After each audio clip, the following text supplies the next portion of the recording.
নমস্কার, আমি সঞ্চিতা। মহামায়ার পরিবারে আপনাদের প্রত্যেককে স্বাগত। অবশেষে জার্নি করা কমপ্লিট হলো এবং 31 তারিখ 7:30টার দিকে আমরা সেই সত্যসাই প্রশান্ত নিয়ে পৌঁছালাম।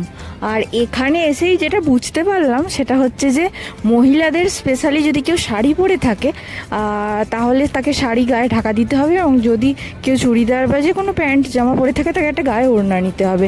এবং এটা মূলত সত্য সাই বাবার হসপিটাল অথবা মন্দির, যে কোনো মানে সাই বাবার রিলেটেড যে কোনো সংস্থাতে প্রযোজ্য। তো আমি এরকম যে ধরনের টিপস বা ট্রিক্সগুলো জানতে পারবো, আমি অবশ্যই সেগুলো শেয়ার করবো আপনাদের সাথে। আর সাউথ এসেছি, ব্রেকফাস্টে ইডলি ধোসা হবে না সেটা কি হয়? সেজন্য সবার আগে আমরা টিফিন করতে যখন যাই, ভাই নিয়েছে ধোসা, আমি ইডলি, মা এসব বুঝতে পারছিলাম না খাবে কিনা, সেটা আমরা একটু একটু দিয়ে মাকে টেস্ট করালাম, নেক্সট টাইম থেকে মাও খাবে। আর আজকের ভিডিওটা আমি এখানে শেষ করছি। কাল আসছি, কিভাবে ওখানে অ্যাপয়েন্টমেন্ট নিতে হবে না করতে হবে সমস্তটা ডিটেলস নিয়ে। টাটা।